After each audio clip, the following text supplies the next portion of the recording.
Moving charges and magnetism. Exercises 4.5 to 4.6 NCERT chapter 4 यानी NCERT book का जो chapter 4 है मूविंग चार्जेज एंड मैग्नेटिज्म, उसके एक्सरसाइजेज 4.5 टू 4.6 को हम डिस्कस करने जा रहे हैं। अभी हम एक्सरसाइज 4.5 को डिस्कस कर रहे हैं। प्रॉब्लम मेरा है कि what is the magnitude of the magnetic force per unit length on a wire carrying a current of 8 ampere and making an angle of 30 degree with the direction of uniform magnetic field of 0.15 Tesla. यानी ये मांगा जा रहा है what is the magnitude of magnetic force per unit length on a wire. मैंने एक wire है जिसमें 8 एम्पियर करंट फ्लो हो रही है और वह वायर जो है मैग्नेटिक फील्ड जिसका वैल्यू 0.15 टेस्ला है उस पर 30 डिग्री एंगल पर झुका हुआ है वो वायर। यानी वायर का डायरेक्शन और मैग्नेटिक फील्ड का डायरेक्शन दोनों के बीच का एंगल 30 डिग्री है। तब पूछा जा रहा है what is the magnitude of magnetic force per unit length on the wire. Wire के यूनिट लेंथ पर जो है मैग्नेटिक फोर्स का कितना वैल्यू होगा। इसका हम जरा डायग्राम को एक्सप्लेन कर दें तब इस प्रॉब्लम को पढ़ेंगे तो और अच्छा लगेगा आपको समझने में। ये देखा जाए, ये डायग्राम बता रहे हैं, ये वायर है जिसकी लेंथ L है और इसमें करंट जो है, ये जो पिंक कलर का जो एरो मार्क है ये करंट का डायरेक्शन है और करंट का वैल्यू 8 एम्पियर दिया हुआ है। और ये जो है ये जो डायरेक्शन ये मैग्नेटिक फील्ड का है और मैग्नेटिक फील्ड का वैल्यू 0.15 टेस्ला है और ये मैग्नेटिक फील्ड का डायरेक्शन और करंट के डायरेक्शन दोनों के बीच का एंगल ये थीटा जो है 30 डिग्री है। तब पूछा जा रहा है ये जो वायर है जिसमें 8 एम्पियर करंट फ्लो हो रही है इसके यूनिट लेंथ पर जो है मैग्नेटिक फोर्स का वैल्यू क्या होगा, यही मेरा प्रॉब्लम है। What is the magnitude of the magnetic force per unit length on a wire carrying a current of 8 ampere and making an angle of 30 degree with the direction of uniform magnetic field of 0.15 Tesla. और ये जो है जो magnetic field जितना है उससे जो मैंने 30 डिग्री पर झुका हुआ है इस वायर का जो है मैंने उसके यूनिट लेंथ पर हमको मैग्नेटिक फोर्स का वैल्यू निकालना है। तो magnetic force per unit length को थोड़ा हम यहाँ जो ब्लॉक में मतलब सिर्फ नॉलेज के लिए समझा रहे हैं, फिर सब्जेक्ट में हम आ जाएंगे। यानी ये सपोज किया जाए L मीटर का वायर है, इस पर फोर्स F न्यूटन लग रहा है, तो 1 मीटर के वायर पर कितना लगा F/L, और चूंकि फोर्स का यूनिट न्यूटन है, लेंथ का मीटर, तो न्यूटन पर मीटर हुआ, तो यूनिट लेंथ पर जो फोर्स हुआ वह क्या F/L, यानी capital F by small l को हम स्मॉल f से डिनोट करते हैं। स्मॉल f जो है ये फोर्स पर यूनिट लेंथ हुआ और F जो है ये मैग्नेटिक फोर्स हुआ और ये हुआ लेंथ। तो magnetic force divided by length is the magnetic force per unit length. तो हमें जो है इस वायर का यूनिट लेंथ पर जो है हमको मैग्नेटिक फोर्स का वैल्यू निकालना है। अब यहाँ देखा जाए प्रॉब्लम में जो दिया हुआ था, यहाँ करंट का वैल्यू 8 एम्पियर, थीटा का वैल्यू 30 डिग्री और मैग्नेटिक फील्ड का वैल्यू 0.15 टेस्ला है। जो वैल्यू दिया हुआ मैंने लिख दिया है यहाँ। Current 8 ampere, theta 30 degree, B जो है 0.15 टेस्ला। और अगर कोई वायर जिसकी लेंथ L हो और करंट उसमें I फ्लो हो रही है और वह मैग्नेटिक फील्ड जो है जिसके करंट का डायरेक्शन मैग्नेटिक फील्ड का डायरेक्शन थीटा हो, तो वायर पर जो मैग्नेटिक फोर्स का जो वैल्यू होता है, ये फार्मूला आप पढ़े हैं, magnitude of the magnetic force is given by force, यानी magnetic force equal to I यानी value of current into magnetic field into L यानी लेंथ ऑफ द वायर और साइन थीटा। और थीटा जो है सो करंट का डायरेक्शन और मैग्नेटिक फील्ड के बीच जो डायरेक्शन है थीटा, वो जो है ये फार्मूला है। लेकिन इस फार्मूला में देख रहे हैं हमको जो है एक्चुअली ये है मैग्नेटिक फोर्स है, लेकिन हमें निकालना है magnetic force per unit length. तो अगर इसको हम F को कैपिटल F को स्मॉल l से डिवाइड कर देंगे, ये जो होगा magnetic force, magnitude of the magnetic force per unit length of the wire हुआ, तब स्मॉल f को लिखेंगे capital F by small l। और अभी जस्ट आपको समझाया है यहाँ कि capital F by small l को हम स्मॉल f कहते हैं और इसको magnetic force per unit length कहते हैं।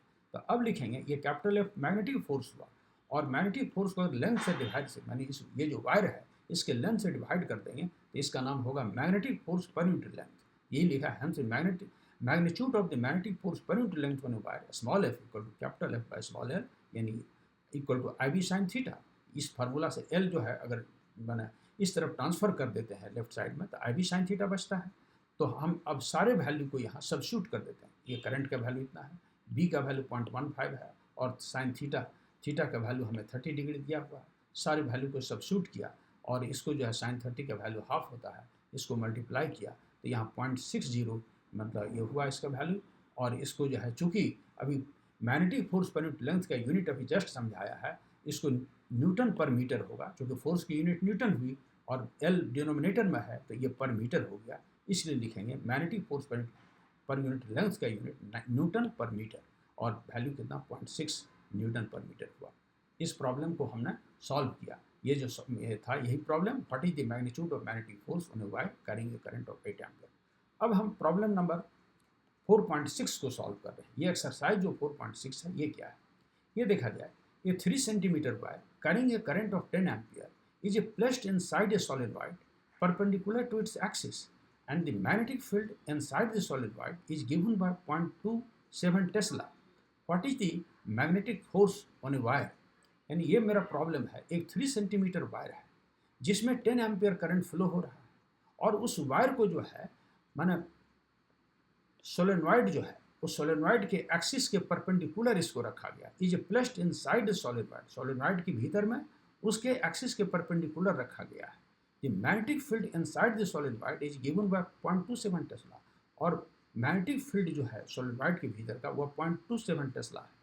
तब पूछा जा रहा है what is the magnetic force on a wire. ये जो वायर है 3 सेंटीमीटर का, इस वायर पर मैग्नेटिक फोर्स का वैल्यू क्या होगा। उस प्रॉब्लम में था magnetic force per unit length, और यहाँ हमको मैग्नेटिक फोर्स निकालना है इस वायर पर। अब इसका भी जो है थोड़ा ये डायग्राम देखा जाए तो, और डायग्राम को एक्सप्लेन करेंगे तब प्रॉब्लम पढ़ेंगे तो और अच्छा लगेगा। ये देखा जाए, ये जो है एक सोलेनॉइड है, ये सोलेनॉइड जो हुआ, और ये सोलेनॉइड का एक्सिस है, और एक्सिस के डायरेक्शन में जो है मैग्नेटिक फील्ड का वैल्यू कितना है, सब मैंने बी है, और ये मैग्नेटिक फील्ड बी हुआ। और ये करंट कैरिंग सोलेनॉइड है, ये जो वह सॉरी करंट कैरिंग वायर है। ये वायर जो है जो प्रॉब्लम में दिया हुआ है, करंट का वैल्यू, एक वायर है जिसमें उसकी लेंथ 3 सेंटीमीटर है इस वायर का, और इसमें 10 एम्पियर करंट फ्लो हो रहा है, और इस वायर को जो है इस सोलेनॉइड का जो एक्सिस है उसके ठीक परपेंडिकुलर रखा जाता है। तब कहा जा रहा है इस वायर पर जो है मैग्नेटिक फोर्स का वैल्यू क्या होगा। अब हम प्रॉब्लम पढ़ेंगे तो अच्छा लगेगा समझने में।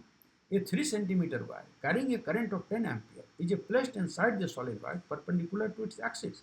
यानी कहा जा रहा है एक 3 सेंटीमीटर का वायर है जिसमें 10 एम्पियर करंट फ्लो हो रहा है, और जिसकी लेंथ 3 सेंटीमीटर, उसको जो है इस सोलेनॉइड के भीतर रखा गया है। कैसे, इसके एक्सिस के परपेंडिकुलर, और placed inside the solenoid perpendicular to its axis.